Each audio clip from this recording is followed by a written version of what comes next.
வணக்கம். ஆரோக்கியமான வாழ்விற்கு நல்ல மன அமைதியும், உடல் பயிற்சியும் தேவை என்பது நம் அனைவருக்கும் தெரியும். மூச்சு கட்டுப்பாடு எனப்படும் பிராணாயாமமும் முக்கிய பங்கு வகிக்கிறது என்பது நம்மில் எத்தனை பேருக்கு தெரியும்?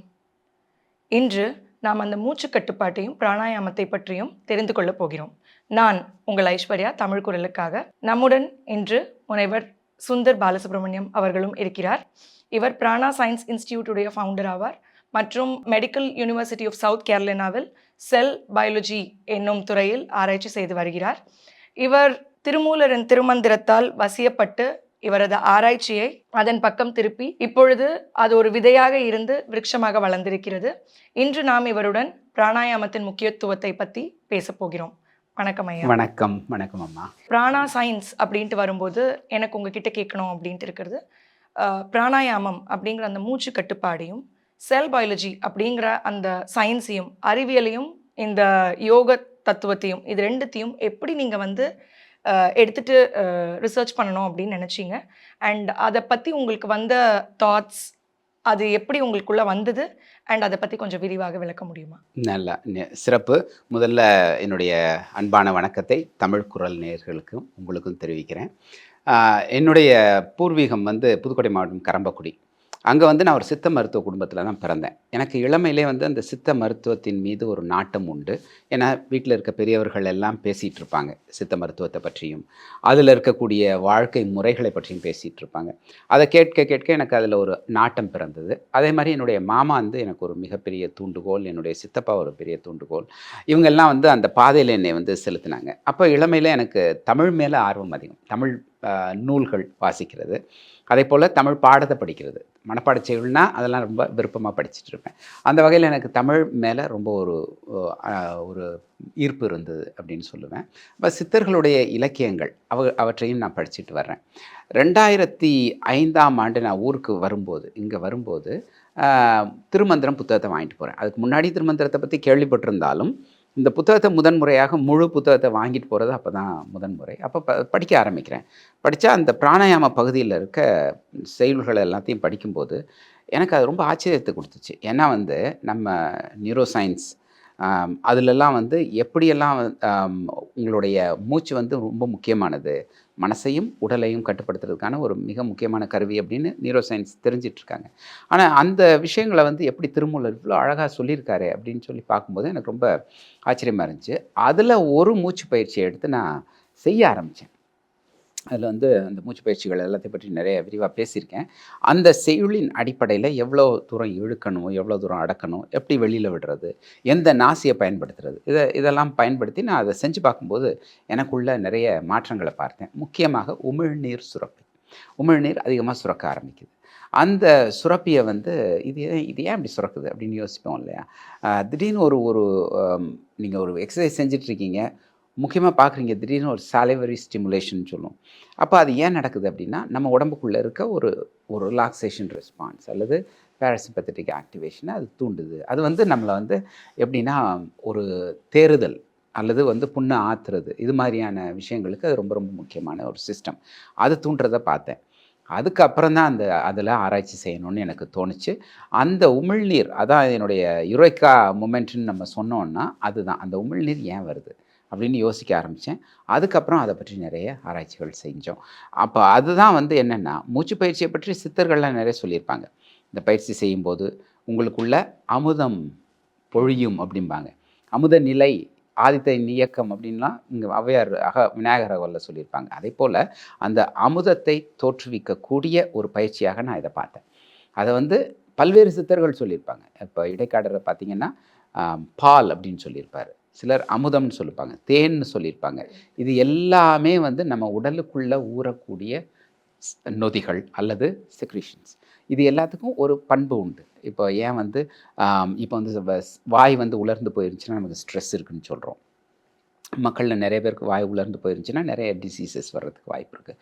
அப்போ நம்ம ஒரு 0.75 to 1.25 லிட்டர்ஸ் சாலிவரி ஸ்டிமுலேஷன் தினம் இருக்கணும். அப்படி இருந்தால் தான் நம்ம உடல் ஆரோக்கியமாக இருக்குன்னு அர்த்தம். அதனால் அந்த அந்த உமிழ்நீர் அப்படிங்கிறத தான் அவங்க சித்தர்கள்லாம் தேன் பால் அப்படின்லாம் சொல்லியிருக்காங்க. அதில் இருக்க பயோகெமிக்கல் காம்போசிஷன்லாம் கண்டுபிடிக்கணும் அப்படின்னு தான் என்னுடைய ஆராய்ச்சி பாதை ஒரு திருப்பு முனையாக அந்த உணர்வு இப்போ நம்ம வந்து உணர்ந்தோம் இல்லையா, அந்த செய்கிறப்போ நம்ம உணர்ந்தோம் இல்லை, அந்த உணர்வு தான் என்னை வந்து இந்த பாதையை நோக்கி திருப்பினுச்சு. அதை வந்து அதுக்கப்புறம் தொடர்ச்சியாக நாங்கள் நிறைய வேலைகளை செஞ்சு கண்டுபிடிக்கிறோம். உங்களுடைய கேள்விக்கு பதில் சொல்லியிருப்பேன்னு நினைக்கிறேன். மிக அருமையாக சொன்னீர் இல்லையா? இப்ப எனக்கு வந்து இந்த உமிழ்நீர் சுரப்பு அப்படிங்கிறது இருக்கு அப்படின்னீங்க. இந்த உமிழ்நீர் சுரப்பு அப்படிங்கிறது பல விதமான நோய்கள குணப்படுத்துது அப்படிங்கிறதும் நம்ம பார்க்குறோம். அண்ட் யூசுவலாவே நம்ம கேட்கும்போது சொல்லுவாங்க, வாயில வந்து ஏதேனும் பிரச்சனை அப்படின்னா, கண்டிப்பா வயித்துல ஏதோ பிரச்சனை இருக்கு. இல்ல உடல்ல ஏதோ ஒரு உபாதை இருக்கு அப்படிங்கிறத நம்ம முன்னோர்கள் எப்பவுமே சொல்லிட்டே இருப்பாங்க. வாயில புண் இருக்கா? இல்ல வாய் துர்நாற்றம் அடிக்குதா? என்ன பிரச்சனை? அப்படிங்கிறத வந்துட்டு அத வச்சே கண்டுபிடிக்கிறது அப்படிங்கிறது இருக்கும்போது, நீங்க சொன்ன மாதிரி அந்த உமிழ்நீர் அப்படிங்கிறது வந்துட்டு முக்கிய பங்கு வகிக்குது அப்படிங்கிறது அதுல வந்துட்டு ஒரு ஐயமே இல்ல அப்படின்னு தான் சொல்லணும். ஆனா இந்த உமிழ்நீர் சுரப்புனால எந்தெந்த வகையான நோய்கள் இதுவரைக்கும் நீங்க ஆராய்ச்சி பண்ணதுல it is having an impact. இதனால இது வந்து குணமடையுது, இல்ல இது வந்து ஓரளவுக்கு அந்த வீரியத்தன்மை குறையுது அப்படின்னு நீங்க நினைக்கிறீங்க அப்படின்னா, எந்தெந்த மாதிரியான நோய்கள் மேல உங்களோட ஆராய்ச்சி இருந்தது ஐயா? ஆமா. முக்கியமாக நாங்க பார்த்தது என்னன்னா, இப்ப நம்ம சொல்றத கேள்விப்பட்டிருப்போம். அதாவது நீங்க மூச்சு பயிற்சி செய்யுங்க, உங்களுக்கு ஞாபகத்திறன் நல்லா இருக்கும் அப்படின்னு ம், சொல்லியிருப்பாங்க ம். பெரியவர்கள்லாம். அப்போ ஏன் ஞாபகத்திறன் கூடணும்? மூச்சு பயிற்சி செஞ்சா ஏன் நினைவாற்றல் கூடும்? அப்படின்னு நம்ம யோசிச்சோம். அதான் என்னுடைய முதல் கேள்வி. அப்போ மூளையினுடைய திறனை வளர்ப்பதற்கான ஏதேனும் மூலக்கூறுகள் அதில இருக்கா? அப்படின்னு பார்க்க ஆரம்பிச்சேன். அப்படி பார்க்கும்போது தான் எங்களுக்கு நர்வ் குரோத் ஃபேக்டர் அப்படிங்கிற ஃபர்ஸ்ட்டு புரோட்டீனை வந்து நாங்க ஐடென்டிஃபை பண்ணல. அது முன்னாடி ஏற்கனவே இருக்க ஒரு புரோட்டீன். அந்த புரோட்டீன் தூண்டப்படுதா அப்படின்னு நான் பார்க்க ஆரம்பிச்சேன். அந்த புரோட்டீன் வந்து ஏன் முக்கியமானது அப்படின்னா, அல்சைமர்ஸ் மாதிரியான நோய்கள்ல இந்த நர்வ் குரோத் ஃபேக்டர், அதோட அந்த ஃபேமிலியில ஒரு 4 புரோட்டீன்ஸ் இருக்கும். அது எல்லாமே வேற வேற மன நோய்கள்லையோ அல்லது மூளை சம்பந்தமான நரம்பு மண்டலம் சார்ந்த நோய்கள்லையோ வந்து பாதிக்கப்பட்டிருக்கும். அப்போ நாங்க என்ன செஞ்சோம், அந்த முதல்ல என்ஜிஎஃப் அந்த நர்வ் குரோத் ஃபேக்டரை படிக்க ஆரம்பிச்சோம். அதில தான் என்ன காமிச்சோம் அப்படின்னா, நர்வ் குரோத் ஃபேக்டர் இன்க்ரீஸ் ஆகுது. அது கூடுது. நம்ம செய்யும்போது, இந்த மூச்சு பயிற்சி செய்யும்போது, அந்த உமிழ்நீர்ல நர்வ் குரோத் ஃபேக்டர் கூடுது. நர்வ் குரோத் ஃபேக்டர் இதில உமிழ்நீர்ல கூடுதுன்னா என்ன அர்த்தம்? அது வந்து உடல்ல பல்வேறு இடங்களுக்கும் போக முடியும். இங்கேருந்து கரெக்ட். மூளைக்கும் போ முடியும், வயிற்றுக்கும் போ முடியும். இது எல்லாத்தையும் நாங்க பார்த்தோம். அது அப்போ அல்சைமர்ஸுக்கு இது ஒரு முக்கியமான தடுக்கலாம் அல்லது ஒத்தி போடலாம் அல்லது இந்த வந்ததுக்கு அப்புறமும் வந்து அதோட வேகத்தை வந்து குறைக்க முடியும். நம்பர் 1. அதுக்கு அடுத்து நிறைய விதமான இம்யூனலாஜிக்கல் டிஸார்டர்ஸ் எல்லாம் இப்போ இருக்குது. நம்முடைய நோய் எதிர்ப்பு தன்மை குறைஞ்சிருக்கும் சில நேரம்.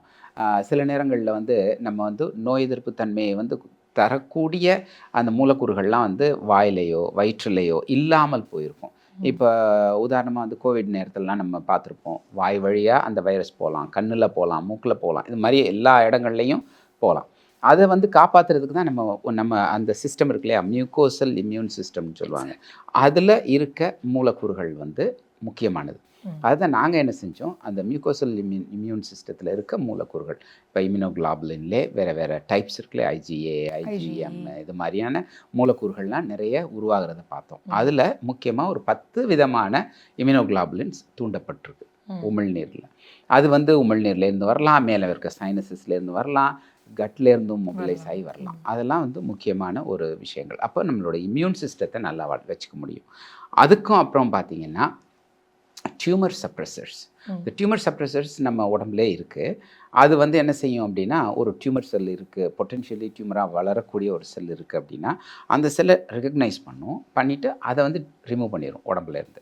ஸோ இது வந்து விட்டுட்டோன்னா இது வந்து கேன்சராக மாறக்கூடும் அப்படின்னு. அந்த டியூமர் சப்ரெசரை வந்து நம்ம ஸ்டிமுலேட் பண்ண முடியும். ஒரு 4 விதமான டியூமர் சப்ரெசர்ஸை வந்து எங்களுடைய ஆராய்ச்சியில் நாங்கள் ஸ்டிமுலேட் பண்ணுதுன்னு காமிச்சிருக்கோம். இது எல்லாம் வந்து ஆரம்பகட்ட ஆராய்ச்சிகள். அதுக்கப்புறம் என்ன செஞ்சோம் அப்படின்னா, கேன்சருக்கு கொண்டு போனோம். ஸோ இந்த கேன்சர் பேஷண்ட்ஸுக்கு மட்டுமே பார்த்தோன்னா, அவங்களுக்கு வந்து இந்த என்னென்ன மூலக்கூறுகள் வந்து மாறுது அப்படின்னு பார்த்தீங்கன்னா, நர்வஸ் சிஸ்டத்தோட ரெகுலேஷன், அப்போ நம்மளுடைய மூளையினுடைய ரெகுலேஷன், அதோட எனர்ஜி, மூளையினுடைய எனர்ஜியாக இருக்கலாம், உடலோட ஃபெட்டிகை குறைக்கிறதா இருக்கலாம், இது எல்லாமே வந்து மாறுது அவங்களுடைய சலைவால. அதுக்கப்புறம் நான் இன்னொன்று சொல்லணும்னு நினைக்கிறேன். என்னென்னா, நம்ம ஸ்ட்ரெஸ் வந்து என்னவா மாறுது, இன்ஃப்ளமேஷனாக மாறுது நம்ம உடம்புல. அந்த இன்ஃப்ளமேஷனை வந்து குறைக்கக்கூடிய மூலக்கூறுகளை நாங்கள் பார்க்குறோம். நிறைய முக்கியமான இன்டர்லியூக்கின்ஸ்னு சொல்லுவோம்ல, இன்டர்லியூக்கின் 1 பீட்டா, IL-8, இந்த மாதிரியான ப்ரோட்டீன்ஸ் எல்லாம் மூச்சு பயிற்சி செய்யும்போது குறையுது அப்படின்னு இது எல்லாத்தையும் காமிச்சோம். ஸோ நீங்கள் இன்ஃப்ளமேஷனை பார்த்தீங்கன்னா எல்லா நோய்களுக்கும் ஒரு முக்கியமான காரணியாக இருக்குது. ஏஜிங்காக இருக்கலாம், வேறு வேறு நியூரோ டீஜெனரேட்டிவ், கார்டியோவாஸ்குலர் எந்த டிசீஸ் எடுத்தீங்கன்னாலும் அதுக்கு வந்து இன்ஃப்ளமேஷன் ஒரு முக்கியமான காரணமாக இருக்குது. அப்போ இன்ஃப்ளமேஷனை இங்கே நீங்கள் மூச்சு பயிற்சி வழியாக குறைத்து கொள்ளலாம் அப்படிங்கிறதையும் காமிச்சிருக்கோம். இப்போ இது வந்து ஒரு சிஸ்டமிக் ப்ராக்டிஸ். ஸோ டெய்லி நம்ம செய்கிற ஒரு வேலை அப்படிங்கிறதுல வந்துட்டு இன்வாலன்ட்ரி ஆக்ஷன்ஸில் one of the involuntary actions மூச்சு விடுறது அப்படிங்கிறது. ஸோ அந்த மூச்சு விடுறதுல கட்டுப்பாடு பண்ணோம் அப்படின்னா இத்தனை நன்மைகள் இருக்குது அப்படிங்கிறது நம்ம இப்போ கண்டுபிடிக்கும் போதோ இல்லை இப்போ நம்ம தெரிஞ்சுக்கும் போது, நம்ம இப்போ கண்டுபிடிக்கிறோம் அப்படிங்கிறத நான் சொல்லக்கூடாது. ஏன்னா இதை ஏற்கனவே நம்ம முன்னோர்கள் கண்டுபிடிச்சு சொல்லிட்டாங்க. இப்போ தான் நம்ம அதை புரிஞ்சுக்கிறோம் அப்படின்னும் போது நம்மளால் வந்துட்டு இவ்வளவு விதமான நோய்களையோ இல்லை நோய் எதிர்ப்பு சக்தியோ தூண்ட முடியும் அப்படின்ற இவ்வளவு ஒரு பெரிய விஷயத்தை நம்ம கண்டுபிடிக்கிறோம் அப்படின்னா இந்த பிராணாயாமம் செய்யறதுக்கு அப்படின்னு ஏதாவது டைமிங், இந்த பர்டிகுலர் டைமில் செஞ்சால் இட் ஹாஸ் கிரேட் பெனிஃபிட்ஸ், இல்லை இந்த மாதிரியான நிலையில் செஞ்சால் இந்த மாதிரி பத்மாசனத்தில் தான் உட்காந்து செய்யணும், இல்லை இதை இப்படி தான் செய்யணும் அப்படிங்கிற வழிமுறைகள் ஏதாவது இருக்கா? அப்படி இருந்ததுன்னா அது என்னென்னு கொஞ்சம் சொல்ல முடியுமா? சாப்பிடலாமா, சாப்பிட்டதுக்கப்புறம் பண்ணலாமா? இந்த மாதிரி நிறைய கேள்விகள் எல்லாருக்குமே. ஏன்னா இது வந்து எல்லா விதமான நோய்களுக்கும் ஒரு மருந்தாக இருக்குது அப்படின்னும் போது நார்மலாக மூச்சு விடுறது தான் இது இவ்வளோ ஈஸியாக நம்மளால் சிம்பிளாக பண்ண முடியும் நம்ம வீடுங்கள்லையே அப்படின்னு வரும்போது டெஃபினட்டாக எல்லாருமே இதை வந்து பண்ணி பெனிஃபிட் ஆகிக்கலாம். அப்படின்னும் போது இதுக்கான வழிமுறைகள் என்னென்ன அப்படின்னு சொன்னால் அது பார்க்குறவங்களுக்கு இதை பற்றி தெரியாதவங்களுக்கு இன்னும் கொஞ்சம் இன்ஃபர்மேட்டிவாக இருக்கும். கொஞ்சம் சொல்ல முடியும்? நிச்சயமாக. இதில் வந்து நான் முக்கியமாக நான் எதை பார்ப்பேன் அப்படின்னா, ஒரு ஒரு விஷயத்தை நம்ம சொல்கிறோம் அப்படின்னா ஒரு மெத்தட் இருக்குது, ஒரு முறை இருக்குது அப்படின்னா அந்த முறை வந்து மக்களுக்கு எளிதாக பின்பற்றக்கூடியதாக இருக்கணும். அதில் நிறைய நம்ம ரெஸ்ட்ரிக்ஷனை வச்சோன்னு வைங்க, அந்த ரெஸ்ட்ரிக்ஷன் சில பேருக்கு தேவையாக இருக்கலாம், சில முறைகளுக்கு தேவையாக இருக்கலாம். ஆனால் அந்த ரெஸ்ட்ரிக்ஷனை எல்லாருக்கும் நம்ம அப்ளை பண்ணோம்னா யாரும் அதை செய்ய மாட்டாங்க. அதுதான் இந்த மூச்சு பயிற்சி முறைகளில் நடக்குதுன்னு நான் புரிஞ்சுக்கிறேன். ஆரம்பத்தில் இந்த யோகிகள்லாம் என்ன செஞ்சாங்க அப்படின்னா, இந்த முறைகள் வந்து யோகிகளுக்கான முறைகளாக வந்து வகுத்திருந்தாங்க. எல்லாரும் செய்யலாம், ஆனால் வந்து ஞானத்தின் வழியாக போகணுன்னு நினைக்கிறவங்க அல்லது யோகத்தின் வழியாக போகணுன்னு நினைக்கிறவங்களுக்கெல்லாம் இது வந்து முக்கியமானதுன்னு சொல்லி வச்சுருந்தாங்க. அதுக்கப்புறம் இது எல்லாருக்குமே பொதுவாக ஆரம்பிக்குது. அப்போது அவங்க வந்து ஒரு ஸ்டேஜ் வச்சுருந்தாங்க. இயமம், நியமம் அப்படிங்கிற முறைகள்லாம் வச்சுருந்தாங்க. அந்த முறைகள் வந்து இப்போ வந்து கொல்லான், பொய்கூறான், களவிலான், அது மாதிரியான நிறைய கேரக்டரிஸ்டிக்ஸ் இருக்கணும். அப்படி இருந்தால் தான் நீங்கள் ஆசன பயிற்சியே போக முடியும். அப்போ ஆசன பயிற்சி இன்னைக்கு செய்கிறவங்களில் அத்தனை பேரும் பார்த்தீங்கன்னா இதெல்லாம் செய்யாமல் இருக்காங்களா அப்படின்னா இருக்க முடியாது. இதெல்லாம் இருந்துச்சுன்னா அவங்க ஆசன பயிற்சி அப்படி யாருமே செய்ய முடியாது. அந்த மாதிரி போயிடும். அப்போது அதில் ஒரு சில தளர்ச்சிகள் வேண்டும் அப்படின்னு நான் நினைக்கிறேன். அப்போ என்னென்னா வந்து நிறைய கட்டுப்பாடுகள். நீங்கள் இப்போ உதாரணமாக வந்து இந்த பத்மாசனத்தில் அமர்ந்து இந்த மாதிரி ஒரு சின்முத்திரையோ ஞான முத்திரையோ பிடிச்சி தான் நீங்கள் செய்யணும் அப்படின்னா, நான் என்ன யோசிப்பேன், ஒரு பேஷண்ட்டுக்கு வந்து ஸ்க்ளிரோடெர்மான்னு இருக்குன்னு வைங்களேன், அதில் விரலை இப்படி பிடிக்க முடியாது அவங்களால. அவங்க எப்படி மூச்சு பயிற்சி செய்ய முடியும்? ஒரு சில பேருக்கு வந்து நேராக உட்கார முடியாது, காலம் அடக்க முடியாது. அவங்களுக்கெல்லாம் எப்படி மூச்சு பயிற்சி சொல்லித்தர்றது? அதெல்லாம் யோசிக்கும்போது இதெல்லாம் வந்து ஒரு பக்கமாக ஒதுக்கி வைக்கிறது. இன்னொன்று வந்து சொல்லுவாங்க, நீங்கள் வந்து இந்தந்த உணவுகளை சாப்பிட்டா தான் நீங்கள் மூச்சு பயிற்சி செய்யலாம், இது சாப்பிட்டா செய்யக்கூடாது அப்படிங்கிற பாகுபாடுகள்லாம் இருக்குது. அதையும் நான் தளர்த்துறேன். அப்படியும் இருக்க வேண்டியதில்லை. இப்போ முக்கியமாக நான் சொல்கிறது என்னென்னா, வெறும் வயிற்றில் செய்யுங்க. சாப்பிட்றதுக்கு முன்னாடி மூச்சு பயிற்சிகளை செய்யுங்க, அல்லது சாப்பிட்டுட்டு ஒரு 2 மணி நேரம் கழித்து செய்யுங்க. ஆனால் அதுலேயும் ஒரு சில நன்மைகள் இருக்குது. ஒரு விஷயம் இருக்குது, என்னென்னா நீங்கள் சாப்பிட்டுட்டு ஒரு மணி நேரத்தில் நீங்கள் மூச்சு பயிற்சி செய்யணும்னு நினைக்கிறீங்கன்னா அதுக்கு கூட சில பயிற்சிகள் இருக்குது. உதாரணமாக ஹம்மிங்கை வந்து நீங்கள் எப்போ வேணாலும் செய்யலாம். சாப்பிட்டு முடித்த உடனே கூட ஒரு மூச்சு நல்லா இழுத்து ஒரு நிமிடத்துக்கு ஒரு 15 முறை மூச்சு விட்றோன்னு வைங்க. அந்த 15 முறையை நீங்கள் எவ்வளோ குறைக்கிறீங்களோ, ஒரு 3 தடவையோ 5 தடவையோ நீங்கள் மூச்சு விட்டிங்கன்னா அது வந்து உங்களுக்கு நல்லது. அந்த மாதிரி நீங்கள் மூச்சை குறைக்கணுன்னா ஹம்மிங் ஒரு ஈஸியான மெத்தடு, சாண்டிங் ஒரு ஈஸியான மெத்தடு. நல்லா மூச்சை இழுத்துட்டு உங்களுக்கு பிடிச்ச சாமி பேரை சொல்லலாம், திருக்குறளை சொல்லலாம், அல்லது ஒரு பாடலை வந்து ஒரே மூச்சில் வந்து ஒரு மண்ணில் இந்த காதல் பாடு மாதிரி அது மாதிரி நீங்கள் பாடலாம், நீளமாக பாடலாம். அது எல்லாமே மூச்சுக்கான பயிற்சிகள் தான். இப்போது அந்த பயிற்சிகள் எல்லாம் யார் வேணாலும் செய்யலாம். அப்போ இந்த கட்டுப்பாடுகள்லாம் இருக்கு இல்லையா, அதுகளெல்லாம் ரொம்ப நினைக்க வேண்டிய அவசியம் இல்லை. ஒரு வந்து நான் வந்து உடம்பை நல்லா வச்சுக்கணும் அப்படின்னு நினைக்கிற ஒருத்தர் இந்த கட்டுப்பாடுகள் எல்லாத்தையும் பெரிதாக மனதில் அலட்டிவு கொள்ள வேண்டியதில்லை. நீங்கள் கற்றுக்கலாம். ஒரு யூடியூப்பை பார்த்து கூட நீங்கள் ஒரு மூச்சு பயிற்சி கற்றுக்கலாம். நான் எப்போதும் என்ன சொல்லுவேன்னா, நீங்கள் மூச்சு விடாமல் போகிறது தான் நடக்கிறதுலே மோசமான விஷயம். ஆனால் ஏதாவது நீங்கள் தப்பாக மூச்சு பயிற்சி செய்வீங்க அப்படின்னு நினைக்காதீங்க. தப்பாக ஒரு காலம் மூச்சு பயிற்சி செய்ய முடியாது. நீங்கள் எந்த பயிற்சி செஞ்சாலும் உங்கள் உடம்பே காட்டி கொடுத்துரும். ஓ, இந்த பயிற்சி நமக்கு நல்லது இல்லை. ஏன்னா மிஞ்சி போனால் நீங்கள் வேகமாக செய்கிற மூச்சு பயிற்சிகள் இருக்குது. அந்த பயிற்சிகள் செய்யும்போது கொஞ்சம் கிறுகிறுப்பு வரும். அந்த அளவுக்கு போகாமல் அதுக்கு முன்னாடியே நிறுத்திக்கங்க. நீங்கள் உங்களை பார்த்துக்க ஆரம்பிச்சிங்கன்னா இது எல்லாத்தையும் நார்மலாக செய்ய ஆரம்பிச்சிருவீங்க. அதனால் மூச்சு பயிற்சிகளுக்கு பெரிய கட்டுப்பாடுகளை விதித்து கொள்ளாதீர்கள் அப்படிங்கிறது தான் நான் நேயர்களுக்கு சொல்ல விரும்புகிறது. ஓகே ஐயா, நீங்கள் இதை சொல்லும்போது எனக்கு மனசில் எழுற ஒரு கேள்வி எப்படின்னா என்னென்னா, மூச்சை கட்டுப்படுத்துறது அப்படிங்கிற இது வரும்போது நீங்கள் சொல்கிறதுல இந்த 15 தடவை நம்ம ஒரு நிமிஷத்தில் மூச்சு விடுறோம் அப்படின்னா அதை 5 முறையாக நம்ம அடக்கிறோம் அப்படின்னாலே அது வந்துட்டு ஒரு மூச்சு பயிற்சி. ஸோ அப்போ the more you breathe the less லாஞ்சிவிட்டின்னு நம்ம எடுத்துக்கலாமா, இல்லை the more you control the breadth?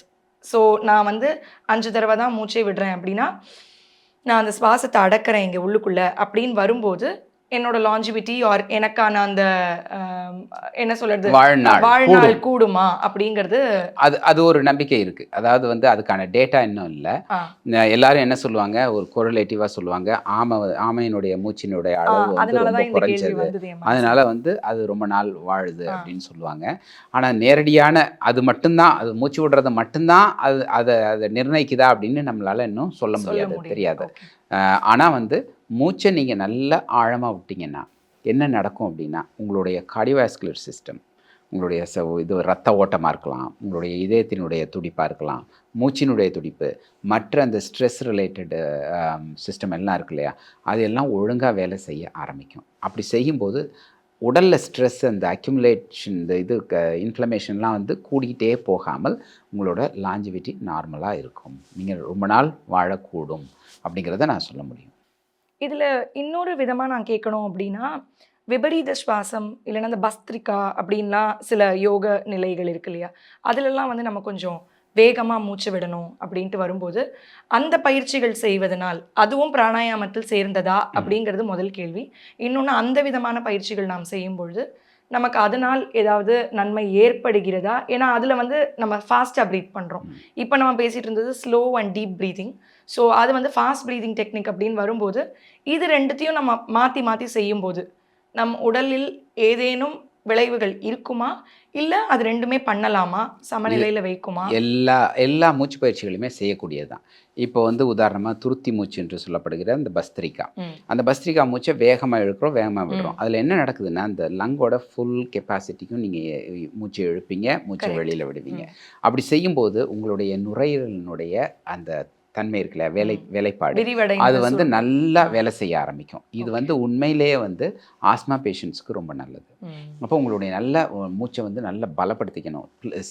அத்லெட்ஸுக்கு நல்லது, நல்ல யாரெல்லாம் விளையாடுறாங்களோ அவங்களுக்கு இந்த மூச்சு பயிற்சிகள்லாம் ரொம்ப ரொம்ப முக்கியமானது. அவங்களால நல்லா நீண்ட தூரம் ஓட முடியும், நல்லா வந்து எனர்ஜெட்டிக்காக இருக்க முடியும். துள்ளி நடப்பிக்கும் சோம்பு தவிர்ப்பிக்கும் அப்படின்னு இருப்பார் திருமூலர். அப்போ அவ்வளோ நீங்கள் உற்சாகமாக இருக்க முடியும். இதுக்கு இந்த மூச்சு பயிற்சிகள்லாம் ரொம்ப ரொம்ப அவசியம். இதை வந்து நம்ம செய்கிறதுனால நம்ம வாழ்நாள் குறைஞ்சிருமா அப்படின்னு வந்து அதையும் முழுமையாக வந்து ஆராயப்படாத ஒரு விஷயம்.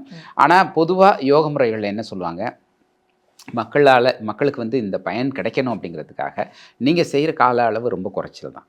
இப்போ வந்து அந்த வேகமான மூச்சு பயிற்சி எவ்வளோ நேரம் செய்வீங்க? மிஞ்சி போனால் 1 நிமிடம், அவ்வளோதான். நாங்கள் சொல்கிறது வந்து 2 நிமிஷத்துக்கு மேலே போயிடாதீங்க. 1 நிமிஷம் தான் நீங்கள் அதை செய்யணும். அந்த அளவுக்கு நீங்கள் குறிப்பாக செஞ்சீங்கன்னா அந்த 1 நிமிஷத்தில் எத்தனை முறை நீங்கள் அதிகமாக மூச்சு விட்டுற முடியும்? அவ்வளோ விட முடியாது. அதனால் அது ஒன்று. இன்னொன்று, அந்த மூச்சை கவனிக்கும் போது அது தன்னால் அடங்கவும் ஆரம்பிக்கும். அதையும் நீங்கள் பார்ப்பீங்க. அப்போ இந்த மூச்சு பயிற்சிகளை செய்கிறது நாங்கள் சொல்லுவோம், இந்த ஒரு சைக்கிள், ஒரு முழு சுற்று நீங்கள் செய்கிறீங்க இல்லையா, நிறைய சைக்கிள் சேர்ந்து ஒரு முழு சுற்று செஞ்சுருப்பீங்க, அது எல்லாத்தையும் நீங்கள் ஒரு மூச்சாக கணக்கு எடுத்துக்கலாம் அப்படின்னு சொல்லுவோம். அப்படி எடுத்துக்கும் போது அவங்களுக்கும் ஒரு ஓகே, நம்ம ரொம்ப மூச்சு விட்டுறல, நம்ம வந்து தேவையான அளவு தான் மூச்சு விட்டுருக்கோம் அப்படின்னு நினச்சிக்கலாம். அதனால் வந்து இந்த பயிற்சியினால் ஏற்படக்கூடிய நன்மைகள் தான் அதிகமே தவிர வாழ்நாள் குறைஞ்சிரும் அப்படின்னு நினைக்க வேண்டியது இல்லை. Okay okay. அண்ட் நீங்கள் இப்போ இதை பேசும்போது இன்னொரு கேள்வியும் மனசில் எழுது. என்னென்னா, இந்த ஆன்டி ஏஜிங் ப்ராசஸ் அப்படின்ட்டு வந்துட்டு வீட்டில் யூனோ உங்களை பார்த்தா எப்படி இவ்வளோ யங்காக இருக்கீங்க அப்படின்ட்டு கேட்கும்போது எல்லாருக்குமே வந்து அந்த ஒரு ஃபீல், ஓ அப்படியா அப்படின்ற அந்த ஒரு happiness. And at the same time நம்ம உடலும் சுறுசுறுப்பாக இயங்கும் பொழுது பார்க்கறதுக்கு மட்டும் இளமையான தோற்றமா இருந்தா, அது எப்படி இருக்கும்னு எனக்கு தெரியல. பட் உடல் சுறுசுறுப்பும், இளமையான தோற்றமும் 2மே பிராணாயாமம் செய்வதால் நடக்கிறதா? அது நடக்குமா? ஆமா. அதுக்கும் நமக்கு வந்துட்டு ஏதாவது அதுதான் திருமூலரும் அதுதான் சொல்றாரு. இது வந்து நீங்க வந்து பாலனாகி வாழலாம், பரபிரம்மம் ஆகலாம்னு சிவவாக்கியர் வந்து சொல்லியிருப்பாரு. அதைப் போலவே வந்து இந்த திருமூலரும் வந்து இந்த இளமையாக வாழக்கூடிய முறையில முக்கியமான முறையாக இந்த மூச்சு பயிற்சியை சொல்லியிருக்காரு. ம், ம். அதில என்ன நடக்குது அப்படின்னா, நம்ம உடம்பு முழுக்க ஸ்டெம் செல்ஸ் இருக்கு. ஒவ்வொரு ஆர்கன்லயும் ஸ்டெம் செல்ஸ் இருக்கு. ஏதாவது ஒரு பிரச்சனை வந்துச்சுன்னா, அங்க இருக்க ஸ்டெம் செல் வந்து அத போய் ரிப்பேர் பண்ணும். ரிப்பேர் பண்ணும். அப்படி இல்லாத பட்சத்தில என்ன நடக்கும்? நம்ம இடத்துல வந்து வேற வேற போன் மேரோலேருந்து எக்ஸ்ட்ராக்ட் வேற பண்ணி வேற எடுக்கிறது. இடத்துக்கு நகரும் அது. ம். அதுவே மொபிலைஸ் ஆகி ம். அங்க போய் அத ரிப்பேர் பண்ண பார்க்கும். ஸோ இதுக்கெல்லாம் முக்கியமான தூண்டுதல் என்ன அப்படின்னு பார்த்தீங்கன்னா, இந்த மூச்சு பயிற்சியால விளையக்கூடிய நல்ல நொதிகள்லாம் இருக்கும். அதெல்லாம் வந்து அது எல்லாத்தையும் ஸ்டிமுலேட் பண்ணி விடும் வெளியில. இப்ப நாங்க வந்து ரீசென்ட்டா நம்ம உடம்புல வந்து இப்ப என்ஏடி அப்படின்னு சொல்றோம். அந்த ஒரு எனர்ஜி மூலக்கூறு. அத உருவாக்க முடியும் நெறைய அப்படின்னு வந்து கேன்சர் பேஷண்ட்ஸ்ல கண்டுபிடிச்சிருக்கோம். ஸோ இது எல்லாமே வந்து நம்மள வந்து எனர்ஜெட்டிக்கா வச்சுக்கிறது. அந்த என்ஏடி மூலக்கூறு வந்து ஏஜிங்கில ஒரு முக்கியமானது. ஏன்னா என்ஏடி ரொம்ப குறைஞ்சு போச்சுன்னா சீக்கிரமா ஏஜ் ஆயிடுவாங்க. அந்த என்ஏடி வந்து நம்ம டிஎன்ஏ அந்த மரபணுக்கள்ல ஏதாவது ரிப்பேர் செய்யணும்னா டேமேஜ் நடக்குது, அதில ரிப்பேர் பண்ணணும்னா என்ஏடி ரொம்ப முக்கியம். அத வந்து நீங்க கூட்டிக் கொள்ளலாம் மூச்சு பயிற்சிகளின் மூலம் அப்படின்னு சொல்லி காமிச்சிருக்கோம். ஓகே. அந்த அந்த பேப்பர்லாம் இன்னும் பப்ளிஷ் பண்ணல. ஆனா அது எல்லாத்தையும் விரைவில் நீங்க இன்னும் வெளியில ரிசர்ச் வரலாம். இருக்கு. ஸோ ஆமா. அப்போப்டோசிஸ்ல வந்து we have effect of pranayama அப்படிங்கிறது வந்துட்டு தேர் இஸ் அ காரிலேஷன் ஆமா, இல்லையா? ஆமா. இப்படி சொல்லும்போது ஐயா எனக்கு இன்னொரு கேள்வி. எந்தெந்த ஏஜ் குரூப் பீப்புள் மீனிங் குழந்தைங்க இதை செய்யலாமா? இல்ல அடல்ட்ஸ் செய்யலாமா? எந்த வயசுலேருந்து இந்த மூச்சு பயிற்சியை நம்ம செய்ய ஆரம்பிக்கலாம்? நீங்க உங்களோட பர்சனல் எக்ஸ்பீரியன்ஸ்ல இருந்து தான் இதை ஃபர்ஸ்ட் செய்ய ஆரம்பிச்சீங்கன்னு நீங்க சொன்னீங்க. ஸோ எனக்கு நான் அதை செஞ்சு பார்க்கும்போது என்னுடைய உமிழ்நீர் சுரக்க ஆரம்பிக்கும் பொழுது தான் இதில் என்ன இருக்குங்கிறது ஆராய்ச்சி செய்யணும். ஸோ அப்படி நீங்க உங்களோட குடும்பத்திலேயோ இல்ல உங்களுக்கு தெரிஞ்சவங்களோ, யாராவது சின்ன வயசுலேருந்தே இத பிராக்டிஸ் செஞ்சவங்க, இல்ல அதுல ஏதாவது எஃபெக்ட் இருக்கு அப்படின்றத நீங்க பார்த்திருக்கீங்களா? Or do you have any specific age group that you want to tell us இந்த வயசுலேருந்து பண்ணா இது நல்லதுமா அப்படின்னு சொல்லுவீங்களா? நம்முடைய மரப பார்த்தீங்கன்னாலே, குழந்தைகள் அதாவது வந்து குழந்தைகள் வந்து பால் குடிச்சிட்டுருப்பாங்க. 3 மாசம், 4 மாசம். அவங்களுக்கு வந்து நீங்க திட உணவு குடுக்க ஆரம்பிப்பீங்க. அந்த நேரத்தில நம்ம ஒரு வீட்ல ஒண்ணு சொல்லிக் குடுப்போம். அது என்னன்னு பார்த்தீங்கன்னா, ஆ, ஆன்னு சொல்லுங்கன்னு சொல்லுவோம். ஆமா. அது என்னன்னா, அந்த விசுத்தி சக்கரத்தை நாம் வளர்க்கக்கூடிய ஒரு பயிற்சி. ஓகே. அந்த விசுத்தி அப்படின்னு சொல்லும்போது, போல் வளை அப்படின்னு ஔவையார் சொல்லியிருப்பாங்க. அப்படிங்கிறது வந்து என்ற ஒரு உச்சரிப்பு செய்யும்போது, அந்த இருக்கு இல்லையா? நாக்கினுடைய அடிப்புறம் வந்து தொண்டையில போய் தொண்டையில படும். போய் படும். அப்படி படும்போது, அந்த இடத்துல இருக்கக்கூடிய தசைகள் வலுப்பெறும். அது என்னது? நம்முடைய மூச்சு, விழுங்குதல், அதுக்கப்புறம் ஆ இந்த பேச்சு. இது 3மே வந்து அந்த இடத்துல தான் கட்டுப்படுத்தப்படுது. அப்போ அது சார்ந்த பயிற்சிகள நம்ம அவ்வளோ சின்ன வயசுலயே குடுக்க ஆரம்பிச்சிடுறோம். அப்படி சொல்லும்போதே, அங்க என்ன நடக்குது அப்படின்னா, கருவூர் சித்தர் ஒரு மூச்சு பயிற்சியும் சொல்லியிருப்பார். அதுக்கு இதே மாதிரியான ஒரு அ தன்மை உண்டு. இப்ப நீங்க கேள்விப்பட்டிருக்கலாம் வந்து உச்சி மூச்சு அல்லது உஜ்ஜயி அப்படின்னு சொல்லுவாங்க. அந்த உச்சி மூச்சுல என்ன நடக்கும் அப்படின்னா, இதே மாதிரியான சத்தம். நீங்க அப்படின்னு அந்த அந்த நாக்கு அந்த அந்த வகையில நீங்க வச்சுட்டு மூச்ச விடும்போது, அது வந்து கடல் ஓசை மாரி இருக்கும். அப்படி இருக்கும். ஸோ இந்த சத்தம் வந்து ஒரு முக்கியமான மூச்சு பயிற்சி. ஓகே. இந்த மூச்சு பயிற்சிக்கான க விதை எங்க போடப்படுது? 4வது மாதத்துல போடப்படுது. அதேபோல குழந்தைகள் வந்து எப்ப வேணாலும் அவங்க வந்து தண்ணீல நாங்க கிராமத்துல விளையாடும்போது, பார்க்குறியா? யார் ரொம்ப நேரம் கீழ முழுந்தி இருக்குதுன்னு முங்கி பார்க்குறோம். இருக்கும். ஆமா. அது மூச்சு பயிற்சி தான். இப்பயும் நீங்க ஸ்விம்மிங் பூல்லலாம் பார்க்கலாம். பிள்ளைங்க கீழ போயிட்டு ரொம்ப நேரம் இருப்பாங்க. அது எல்லாமே மூச்சு பயிற்சிகள் தான். அதே மாரி ரொம்ப நேரம் ஏன்டா மூச்சு விடாம பேசுற? கடகடன்னு பேசிக்கிட்டே இருப்பாங்க. கொஞ்சம் மூச்சு விட்டு பேசு அப்படிம்பாங்க. இதுவும் ஒரு மூச்சு பயிற்சி தான். இதனால வந்து சில பயிற்சிகள் வந்து நம்ம இயல்பாவே செஞ்சுக்கிட்டு இருக்கோம். அதனால ஒரு சில பயிற்சிகள்ல வந்து எப்போதுமே நீங்க செய்யலாம். இப்போ வந்து இது மாரி ஒரு மூச்ச அடக்குறதோ, இயல்பான முறையிலயோ, அல்லது ஒரு நீண்ட நேரம் ஒரு ஹம்மிங்க சொல்றதையோ, ஒரு பாடல் சொல்றதையோ, சின்ன குழந்தைகள் எப்போ வேணாலும் ஆரம்பிக்கலாம். நான் வந்து ஒரு சாண்டிங் இஸ் பிராணாயாமா அப்படின்னு ஒரு ஸ்பாட்டிஃபைல ஒரு ஆடியோ ஆல்பம் வெளியிட்டிருக்கேன். அந்த ஆல்பத்தில திருக்குறளே வந்து ஒரு மூச்சு பயிற்சி தான். நீங்கள் ஒரு மூச்சை இழுத்துட்டு ஒரு திருக்குறளை முழுமையாக சொல்கிறது, ஒரு மூச்சை இழுத்துட்டு திருமந்திரத்தை முழுமையாக சொல்கிறது, நவாக்கரி சக்கரத்தில் இருக்க மந்திரங்களை சொல்கிறது, எதை வேணாலும் நீங்கள் மூச்சு பயிற்சியாக மாற்றிக்கொள்ள முடியும் அப்படின்னு காமிச்சிருக்கேன். அதை போல தான் நீங்கள் வந்து குழந்தைகளுக்கு அது சுலபமாக கற்றுக் கொடுக்க முடியும். கொஞ்சம் ஒரு 7 வயசு 8 வயசு இது மாதிரி இருக்கப்போ சில பயிற்சிகள் வந்து அவங்களால செய்ய முடிஞ்சால் செய்யலாம், நாசிகளை பயன்படுத்தி செய்யலாம். மற்ற பயிற்சிகளை வந்து அப்படி வளர வளர அவங்களுக்கு கொஞ்சம் கொஞ்சமாக நீங்கள் கொடுத்து பார்க்கலாம். இதில் ஒரு பிரச்சனையும் கிடையாது. அதனால் வந்து நீங்கள் என்னுடைய பிள்ளைகளுக்கெல்லாம் வந்து நான் வந்து ஒரு 9 வயசு அப்படி இருக்கும்போதே நான் வந்து நிறைய அட்வான்ஸ்டு பிராணாயாம டெக்னிக்ஸ் எல்லாம் சொல்லி கொடுத்துருக்கேன். அதனால் எந்த பாதிப்பும் வராது. பிள்ளைங்க நல்லா தான் படிச்சுட்டு இருக்காங்க. ஓகே. ஐயா இதை சொல்லும்போது இன்னொன்று என்னோட மனசில் தோன்றுறது அப்படிங்கிறது, அந்த நீளமாக பேசுறது அப்படிங்கிறது வரும்பொழுது வீடுகளில் யூஸ்வலாக சொல்கிற ஒரு வார்த்தை, நீளமாக பேசாத, இல்லை ரொம்ப பேசாத. இப்போ வந்து நிறைய பேசிகிட்டே இருக்கும்போது சொல்லுவாங்க, நிறைய பேசினா ஆயுஸ் குறைஞ்சிரும்னு சொல்லுவாங்க அப்படின்றாங்க. தட் மீன்ஸ் நம்ம பேசும்போது நிறைய மூச்சு விடுறோம். ஸோ அதனால வந்துட்டு ஆயுசு குறைஞ்சிரும் அப்படின்றாங்க. அதனால அந்த நிறைய பேசுதல் அப்படிங்கிறது வந்துட்டு எந்த விதத்திலேயாவது ஆயுசுக்கு அஃபெக்ட் பண்ணும் அப்படின்ட்டு ஏதாவது நிச்சயமா எனக்கு தெரியாது. இது வந்து என்னோட ஏரியால இது வரல. வந்து திடீர்னு when you were talking எனக்கு இது சட்டுன்னு மைண்ட்ல தோணுச்சு. சொல்லுவாங்க என்னன்னா வந்து நீங்க நிறைய பேசுறப்போ அவங்களுக்கு வந்து இந்த மெட்டபாலிக் ஆக்டிவிட்டி ரொம்ப அதிகமா இருக்கலாம். இன்னும் நிறைய வந்து எனர்ஜி ஸ்பெண்ட் பண்ணிக்கிட்டே இருப்பாங்க. அதனால கூட அது மாதிரி தோணலாம். ஆனா நிறைய பேசுற நிறைய பேர் நல்லா நீண்ட நாள் வாழ்றதை நான் பார்த்துருக்கேன். ஏன்னா சித்த பெருமக்கள் எல்லாருமே வந்து அமைதியா இருப்பாங்க. அவங்க வந்து ஆழ்நிலை தியானத்துல இருப்பாங்க. அதனாலதான் அவங்களோட ஆயுசும் நீட்டப்பட்டிருக்கு. மீனிங் அவங்களால வந்துட்டு லாஞ்சிவிட்டி ஆஃப் லைஃப் இருந்தது. அண்ட் அவங்களால டீப்பா திங்க் பண்ண முடிஞ்சுது. நிறைய பேசுறவங்க வந்து அந்த மாதிரி இல்ல, சட்டுன்னு ஆயுசு குறைஞ்சிரும் அப்படின்னு சொல்லுவாங்களேங்கிறதுனால இது டக்குன்னு எனக்கு ஒரு தோணல் வந்தது. அதனால கேட்டேன். வாய் திறவார் மனதில் ஒரு மாடு உண்டு அப்படின்னு இதில் சொல்லியிருப்பாரு. அதாவது வந்து வாய் திறவார், வாயை திறக்காதவங்க மனசுல வந்து ஒரு மாடு செல்வம் உண்டு அப்படின்னு திருமூலர் சொல்லியிருப்பாரு. ஆனால் வந்து அப்படி அமைதி தான் சொல்கிறாங்க. அமைதியாக இருக்கிறதுனால சில நன்மைகள் உண்டு, பேசுகிறதால சில நன்மைகள் உண்டு. அதை வந்து நம்ம ரொம்ப எடுத்துகிட்டு போக முடியாது. அவர்களுடைய வாழ்க்கை முறை அல்லது தேவைகளுக்கு தகுந்த மாதிரி நம்ம அதை பயன்படுத்திக்கலாம். ஏன்னா சில புலவர்கள்லாம் ரொம்ப நல்லா அழகாக பேசுகிறவங்க இருக்காங்க. அவங்கெல்லாம் நீண்ட நாள் வாழ்ந்திருக்காங்க, நிறைய தொண்டு ஆற்றியிருக்காங்க. பேசுனதுனாலே நிறைய பேர் பலன் பெற்றிருக்காங்க. தொடர்ச்சியாக பேசுனதுனால சமூக மாற்றங்கள் எவ்வளோ ஏற்பட்டிருக்கு. அதுக்கெல்லாம் முக்கியமான காரணம் பேச்சு தான். அதனால் வந்து அவங்களும் நல்லா தான் வாழ்ந்திருக்காங்க. அமைதியாக இருந்தவர்களும் சீக்கிரமே போயிருக்காங்க, அதுவும் உண்டு. அதனால் வந்து நம்ம எப்படி வந்து மனசை வச்சுருக்கோம் அது ரொம்ப முக்கியமானது. தேங்க்யூ. அண்ட் இப்போ வந்து உங்களுடைய புக்ஸ் அண்ட் பப்ளிகேஷன்ஸ் அதை பற்றி வரணும் அப்படின்னா, ஏன்னா நீங்கள் இப்போ வந்து ஒரு ஸ்பாட்டிஃபைல ஒரு வீடியோ இருக்குது அப்படின்னு சொல்லிட்டு வெட்டலிங். ஸோ அந்த மாதிரி வரும்பொழுது நீங்கள் என்னென்ன மாதிரியான புத்தகங்கள் இது வரைக்கும் வெளியிட்டிருக்கீங்க? அண்ட் உங்களுடைய பப்ளிகேஷன்ஸ் பற்றி கொஞ்சம் அதை பற்றி விரிப்பாக சொல்ல முடியுமா? சொல்கிறேன். 2013ஆம் ஆண்டு எங்களுடைய இந்த ஆராய்ச்சியை தொடங்கினேன். அதுக்கு முன்னாடி என்னுடைய ஆராய்ச்சிகள் எல்லாமே வந்து கார்டியாலஜி, போன் பயாலஜி இது மாதிரியான துறைகளில் தான் இருந்துச்சு. துறை சார்ந்து தான் இயங்கிட்டு இருந்தேன். அதுக்கப்புறம் 2013 தான் இந்த மூச்சு பயிற்சிகளினுடைய ஆராய்ச்சியை கொண்டு வந்தேன் உள்ள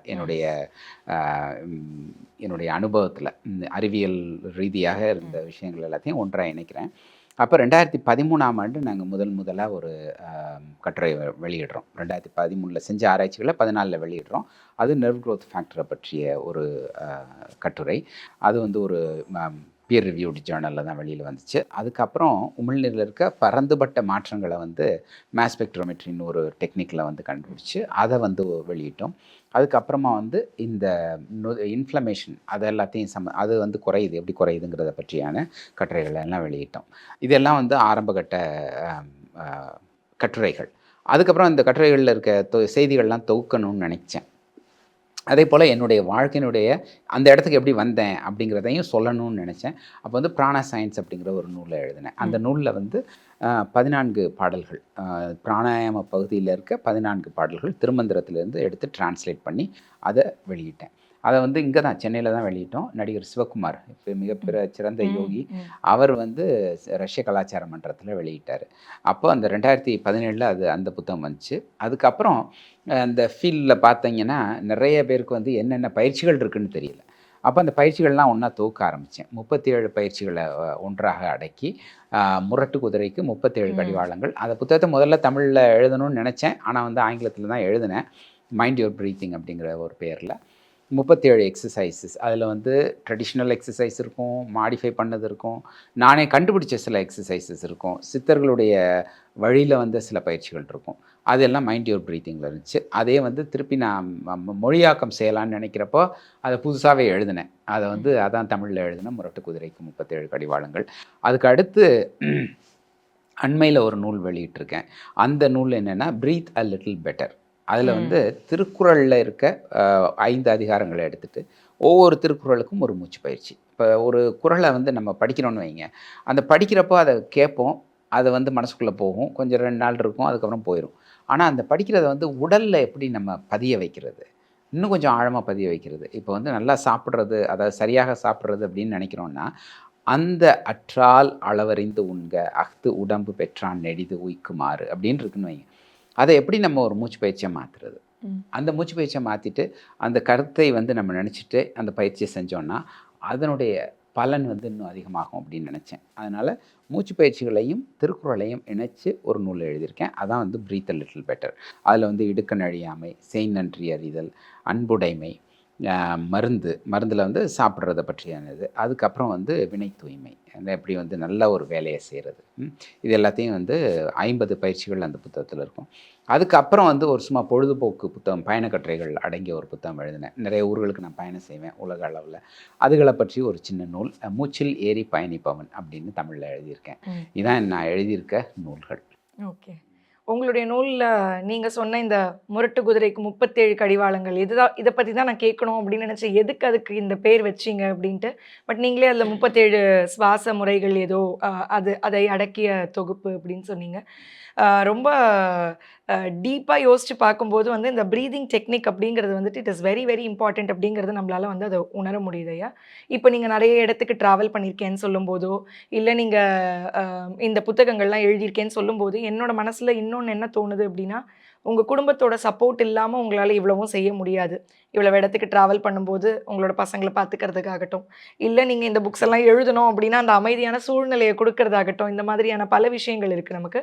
அப்பார்ட் ஃப்ரம் திஸ் நீங்கள் ரிசர்ச்சும் பண்ணிகிட்ருக்கீங்க. இது மட்டுமே உங்களுடைய வேலையாக இருக்கவில்லை என்னும்பொழுது, உங்கள் குடும்பத்தை பற்றியும் உங்களை பற்றியும் கொஞ்சம் விரிவாக கூற முடியுமா? நிச்சயமா. இது வந்து உண்மையிலே வந்து குடும்பத்தோட சப்போர்ட் இல்லைன்னா அதை நிச்சயமாக செய்ய முடியாது. என்னுடைய துணைவியார் வந்து ஜானகி. ஜானகி வந்து ஒரு ஈழத்தில் பிறந்த ஒரு பெண்மணி. அவங்க வந்து கனடாவுக்கு மூவ் பண்ணாங்க. அதுக்கப்புறமா வந்து நாங்கள் மனம் செஞ்சு ஒரு 25 ஆண்டுகள் ஆகுது. இந்த இந்த ஆண்டோட 25 ஆண்டுகள் ஆகுது. அவங்க வந்து நிறைய என்னுடைய வேலைகளில் முக்கால்வாசி வேலைகளை அவங்க தான் செய்வாங்கன்னு வச்சுக்கோங்களேன். குடும்பத்தை பொறுத்த வரைக்கும் அவங்க வந்து நல்லா பார்த்துக்கிறதுனால என்னால் வந்து இது எல்லாத்தையும் செஞ்சுட்ருக்கேன். ஈஸியாக. அதே மாதிரி பசங்களும் எல்லாம் வளர்ந்த பிள்ளைங்க. மூத்த பையன் வந்து அவர் மருத்துவம் படிக்கிறாரு. அடுத்து ஒரு பொண்ணு, அந்த பொண்ணு வந்து கல்லூரியில் படிச்சுட்ருக்காங்க.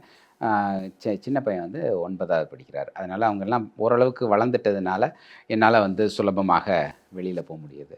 அதனால் அதே மாதிரி மற்ற குடும்பத்தில் இருக்க மற்ற உறுப்பினர்கள், இங்கே வந்தோன்னா என்னுடைய சகோதரிகள், அவங்களுடைய அன்பும் தூண்டுதலும், என்னுடைய ஆசிரியர்கள், கூட பணிபுரிகிறவங்க, யூனிவர்சிட்டியில் இருக்கவங்க, அவங்களுடைய சப்போர்ட், இது எல்லாமே ரொம்ப ரொம்ப முக்கியம்.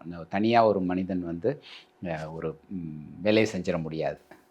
ஓகே. அதுலேயும் முக்கியமாக நான் குறிப்பிட விரும்புகிறது என்னென்னா, அண்மையில் திருமூலர் பேரில் இப்போ ஏன்னா திருமந்திரத்தினால நான் வந்து ரொம்ப ஒரு தூண்டப்பட்டு இந்த வேலைகள்லாம் செஞ்சிட்ருக்கும்போது என்ன நடந்துச்சு அப்படின்னா, தமிழ் இருக்கையை பற்றி கேள்விப்படுறேன். அவங்க வந்து ஹார்வர்டில் ஒரு தமிழ் இருக்கையை அமைச்சிருக்காங்க அப்படின்னு. அப்போ அவங்ககிட்ட ஒரு வேண்டுகோள் வைக்கிறேன். நீங்கள் தமிழுக்காக வந்து ஒரு இருக்கை வைக்கிறீங்க, அதில் சங்க பாடல்கள்லாம் பற்றி ஆராய்ச்சி செய்கிறாங்க, அல்லது மற்ற வாழ்வியல் கருத்துக்கள்லாம் ஆராய்ச்சி செய்கிறாங்க. நீங்கள் வந்து மருத்துவத்தில் ஒரு இருக்கையை அமைக்கணும். அதுலேயும் திருமூலர் வந்து இவ்வளோ பெரிய ஒரு மருத்துவர், அவர் பேரில் மருத்துவக் கல்லூரியில் ஒரு இருக்கை அமைச்சிங்கன்னா, அது வந்து மருத்துவ பல்கலைக்கழகத்தில் ஒரு இருக்கை அமைச்சிங்கன்னா, அது சிறப்பாக தமிழை வந்து எல்லா இடங்களுக்கும் கொண்டு போகும் அப்படின்னு கேட்டுக்கிட்டேன். அதன் பேரில் அவங்க வந்து எங்கள் மருத்துவ பல்கலைக்கழகத்துக்கு வந்தாங்க. வந்துட்டு எங்கள் லீடர்ஷிப் எல்லாத்தையும் பார்த்தாங்க. பார்த்துட்டு அவங்க ரொம்ப உண்மையிலே வந்து நல்ல என்ன சொல்கிறது, நல்லா ஈர்த்து இம்ப்ரெஸ் இம்ப்ரெஸ் ஆகிட்டாங்க. ஆயிட்டாங்க. அப்போது அது மாதிரி செஞ்சதுக்கப்புறம் என்ன அறிவிச்சாங்க அப்படின்னா, நாங்கள் வந்து இங்கே வந்து தமிழ் இருக்கை ஒன்று ஆரம்பிக்கிறோம், திருமூலர் பேரில் தமிழ் இருக்கை ஆரம்பிக்கிறதுக்கு நாங்கள் டொனேட் பண்ணுறோம் அப்படின்னு சொல்லிட்டு 1.5 மில்லியன் நாங்கள் வந்து தர்றோம் அப்படின்னு சொல்லி ஒரு நைஸ். பிளட்ஜ் பண்ணாங்க. அதுக்கப்புறம் எங்கள் யூனிவர்சிட்டி என்ன சொன்னுச்சு, நீங்கள் வந்து இவ்வளோ செய்யும்போது நாங்கள் சும்மா இருப்போமா அப்படின்ட்டு நாங்கள் ஒரு 0.5 மில்லியன் நாங்கள் தர்றோம் அப்படின்னு சொல்லி இந்த ஒரு $2 மில்லியன் டாலரில் இப்போ வந்து திருமூலர் பேரில் ஒரு தமிழ் இருக்கை தொடங்கப்பட இருக்கிறது. அதுக்காக தான் நான் எல்லாம் நிறைய ட்ராவல் பண்ணிட்டு இடங்களுக்கெல்லாம் போய் பேசி அதை பற்றிய ஒரு விழிப்புணர்வை ஏற்படுத்திக்கிட்டு இருக்கேன். நிறைய நன்கொடைகள் வந்த வண்ணம் இருக்கின்றன. அந்த நன்கொடைகள் மூலமாக 2027க்குள்ளே இதை வந்து அமைக்க முடியும் அப்படின்ற ஒரு நம்பிக்கை. ஓகே. ஆக்சுவலாக நான் அடுத்தது உங்களை அதுதான் கேட்கணும் அப்படின்னு நினச்சேன். அந்த தமிழ் ஷேர் அப்படின்னு சொல்லிட்டு ஒன்று இருக்கே, அதில் என்னென்ன மாதிரியான ரிசர்ச் நீங்கள் பண்ணணும்னு நினைக்கிறீங்க அப்படிங்கிறது தான் அடுத்த கேள்வியாக நான் மனசில் வச்சுருந்தேன். இப்போ நீங்கள் அதை சொல்லிட்டதுனால என்னுடைய கேள்வி என்ன அப்படின்னா, திருமூலருக்காக ஒரு இருக்கை அமைக்கணும் அப்படிங்கிறது நீங்கள் சொன்னீங்க. திருமூலரை போன்று பல பெருமக்கள் நம் நாட்டில் வாழ்ந்திருக்கிறார்கள் அப்படின்றது நம்ம எல்லாருக்குமே தெரியும். இப்போ நீங்கள் பேசும்போது நிறைய சித்த பெருமக்களுடைய பெயர்களை சொன்னீங்க. திருவள்ளுவரே ஒரு சித்த பெருமான் தான் அப்படின்னு நான் நினைக்கிறேன். ஸோ இந்த மாதிரி இருக்கும் பொழுது இவ்வளவு பேர் இவ்வளவு செஞ்சுருக்கும் போது அண்ட் நீங்கள் இவ்வளோ புக்ஸ் பப்ளிஷ் பண்ணியிருக்கேன் அப்படின்னு சொல்லும்போது கண்டிப்பாக நீங்கள் நிறைய புக்ஸ் படிக்கவும் செஞ்சுருப்பீங்க. அப்படி இருக்கும்போது திருமூலரின் திருமந்திரம் மட்டும் உங்களை ஏன் இவ்வளவு ஈர்த்தது? ஏன் இதை வைத்து உங்களுக்கு ஒரு ரிசர்ச் செய்யணுன்ற ஆர்வம் தூண்டப்பட்டது? எல்லாத்துக்குமே என்னை பொறுத்தவரை நான் கேள்விப்பட்ட வரைக்குமோ சொல்லுவது என்னன்னா, ஒன்று ஆரம்பிக்கணும் அப்படின்னா அதுக்கு அவங்களோட பிளெஸ்ஸிங் இல்லாமலோ, இல்லை அதுக்கான நேரம், இல்லை அவங்க நகர்த்திட்டு உங்களை ஒரு கருவியாக வச்சு போகாமல் அது நடக்காது அப்படின்னு சொல்லுவாங்க. ஸோ அந்த மாதிரி திருமூலர் உங்களை சூஸ் செஞ்சுருக்கலாம், அதனால அது நகர்ந்து போகலாம். பட் அதை தவிர்த்து உங்களுக்குள்ள என்ன உந்துதல் வந்தது அப்படிங்கிறது நம்ம தெரிஞ்சுக்கிட்டா அது நல்லா இருக்குமே அப்படின்னு ஏன்னா அது திருமந்திரம் வந்து ஒரு பெரிய ஒரு கடல். அது வந்து 3000 பாடல்கள் அடங்கிய ஒரு தொகுப்பு.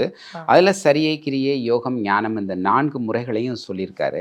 அந்த 4 முறைகளை சொன்னாலும் அது எல்லாத்துக்குமே ஒரு முக்கியமான டூல் வச்சுருக்காரு, அது வந்து மூச்சு. அதை எல்லா பகுதிகள்லையுமே அதை வந்து தொட்டுட்டு போவார். மூச்சை பற்றி எல்லா இடத்துலையுமே பேசியிருப்பார். அப்போ அந்த மூச்சை பற்றி எவ்வளோ ப்ரொஃபவுண்ட் ஒரு லிட்ரேச்சர் வேறு எங்கேயும் நான் பார்த்தது கிடையாது. பொதுவாகவே வந்து யோகம் பயில்றவங்க இப்போ வந்து அமெரிக்காவில் பார்த்தீங்கன்னா ஒரு 10% 15% மக்கள் வந்து யோகா பயிற்சி செய்கிறாங்க. அதில் முக்கியமாக செய்கிறது வந்து உடல் ரீதியான ஆசன பயிற்சிகள். அவங்க எல்லாம் கொஞ்சம் பேர் வந்து இப்போ தெரிஞ்சு வச்சுருக்க ஒரு பேர் வந்து பதஞ்சலி.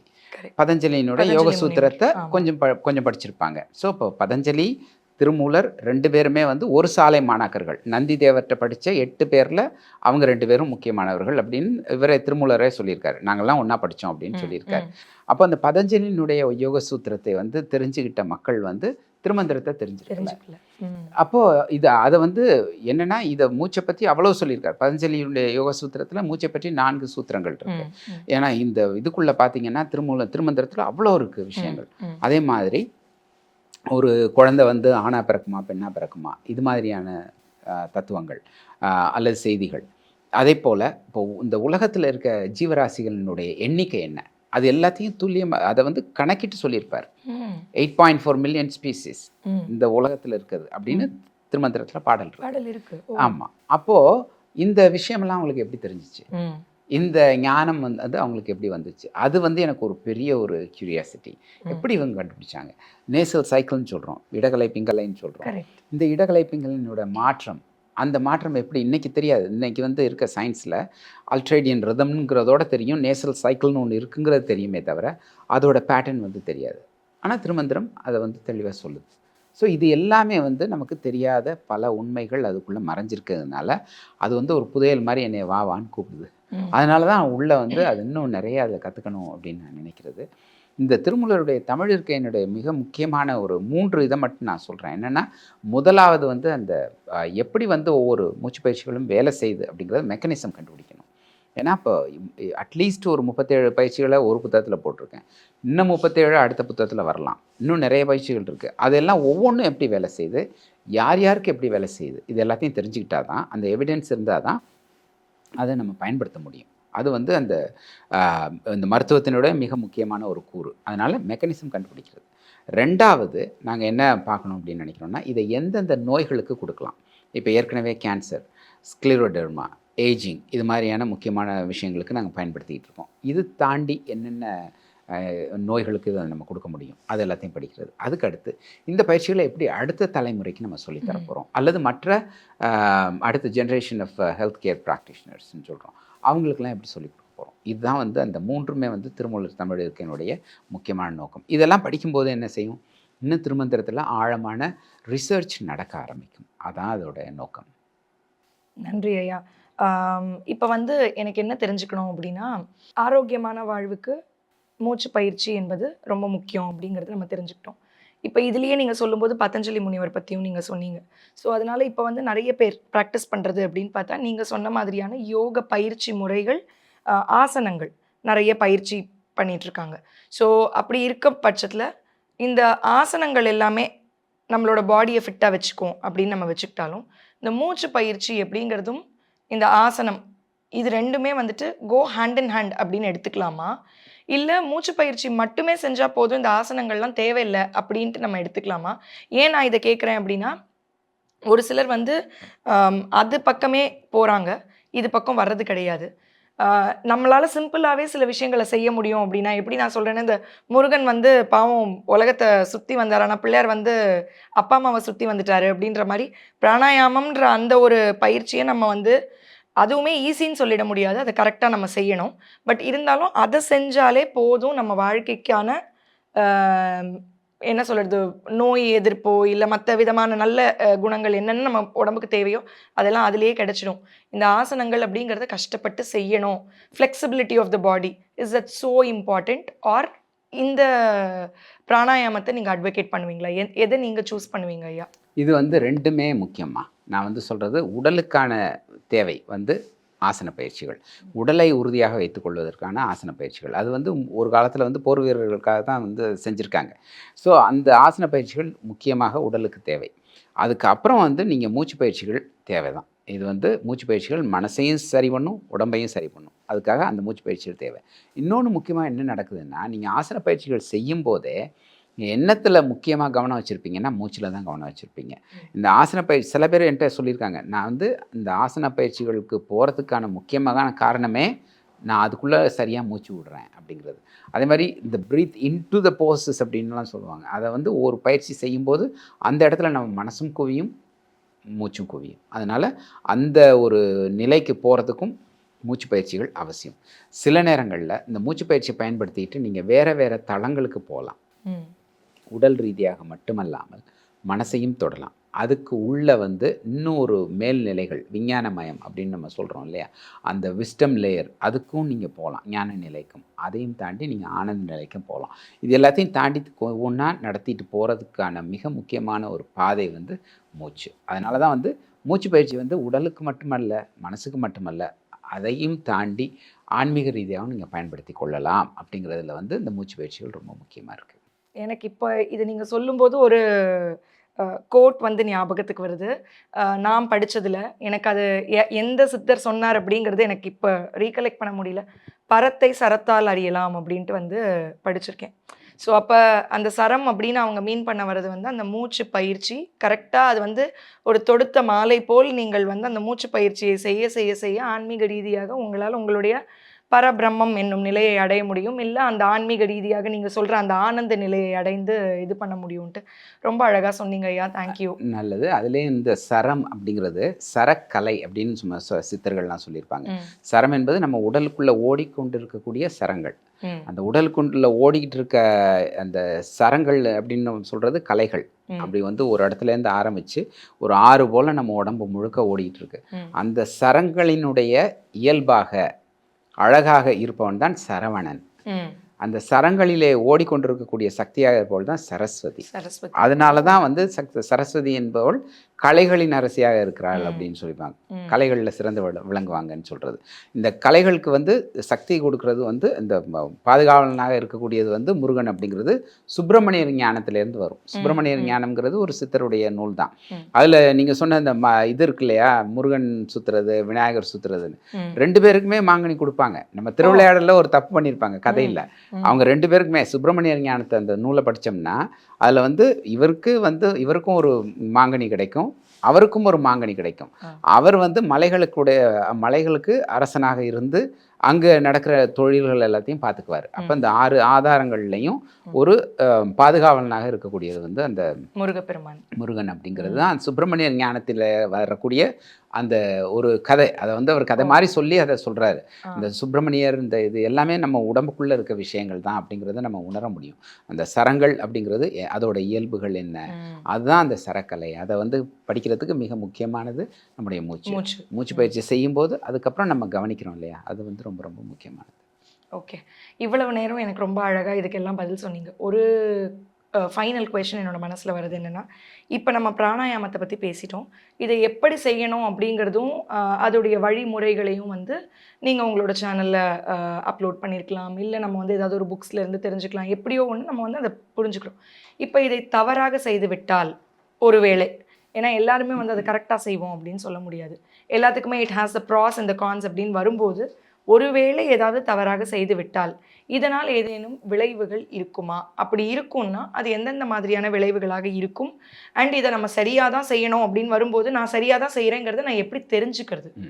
இது எல்லாமே வந்து நம்ம பழக்கத்தில் தான். அதாவது வந்து நம்ம செய்யும்போது நமக்கு ஒரு சில அசௌகரியங்கள் ஏற்படலாம். திடீர்னு தலை சுற்றுற மாதிரி இருக்கும் வேகமான மூச்சு பயிற்சி செய்யும்போது. அப்போ அது செய்யாமல் இருக்கிறது நல்லது. மூச்சு அடக்கும்போது, சாப்பிட்டுட்டு மூச்சு அடக்கும்போது, இல்லை வாயு தொல்லை இருந்துச்சுன்னா கொஞ்சம் எங்கேயாவது வலிக்கிற மாதிரி இருக்கும்.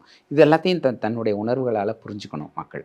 அதை புரிஞ்சுக்கிட்டு சரி இந்த நேரத்தை செய்வேன்னா நாளைக்கு செய்வோம் அப்படின்னு செய்யணும். அப்போ அதே மாதிரி ஒரு குளிரான நேரத்தில் வந்து ஒரு குளிர மூச்சு பயிற்சி செய்யாமல் இருக்குது, வெப்பமான நேரத்தில் ஒரு வெப்பமான மூச்சு பயிற்சி செய்யாமல் இருக்குது. இது மாதிரி ஒரு காமன் சென்ஸோடு அதை அணுகினோம்னா போதும். அதுதான் வந்து மூச்சு பயிற்சிக்கான ஒரு அடிப்படை இலக்கணமாக நான் வச்சுருக்குது. மற்றபடி எல்லா பயிற்சிகளையும் செஞ்சு பாருங்கன்னு நான் சொல்லுவேன். செஞ்சு பார்த்துட்டு அது எப்படி உங்களுக்கு ஒத்துக்குது அப்படின்னு நீங்கள் தெரிஞ்சுக்க முடியும்.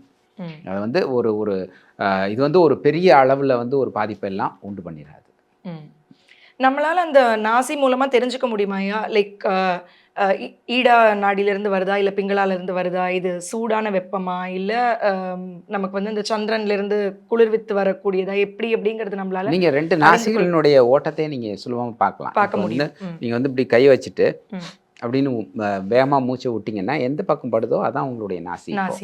அது ரொம்ப ஈஸியாக தெளிவாக தெரிஞ்சுக்க முடியும். Okay okay okay. எனக்கு இருந்த கொஷின்ஸ் இதெல்லாம் தான். ஸோ அதனால் தேங்க்யூ ஸோ மச். இவ்வளவு நேரம் மிக அருமையாக என்னுடைய கேள்விகளுக்கு எல்லாத்துக்கும் நல்ல பதில், அதுவும் ஆழ்ந்த பதில் கொடுத்ததற்கு ரொம்ப ரொம்ப நன்றி ஐயா. அண்ட் உங்களை மீட் பண்ணதில் எனக்கு ரொம்ப சந்தோஷம். Thank you so much for giving all the answers. எங்களுக்கு வந்து இப்போ நிறைய பிராணாயாமத்தை பற்றி தெரிஞ்சுட்டதுக்கு I am feeling very happy. Thank you so much. And இந்த மாதிரியான தமிழ் சேரில் நீங்கள் பண்ணக்கூடிய இந்த ஆராய்ச்சிகள் 2027ஆம் ஆண்டுக்குள்ளே நீங்கள் என்னென்னலாம் பண்ணணும்னு நினைக்கிறீங்களோ அது எல்லாமே சக்ஸஸ்ஃபுல்லாக வர்றதுக்கும் என்னுடைய வாழ்த்துக்கள். நன்றி ஐயா. நன்றி அம்மா. உங்களோட உரையாடினது எனக்கு ரொம்ப மகிழ்ச்சியான ஒரு விஷயம். நிறைய ஆழ்ந்த கேள்விகளை கேட்டீங்க. ரொம்ப மகிழ்ச்சி. தமிழ் குரல் நேயர்களுக்கும் எங்களுடைய அன்பான வணக்கம். வணக்கம்.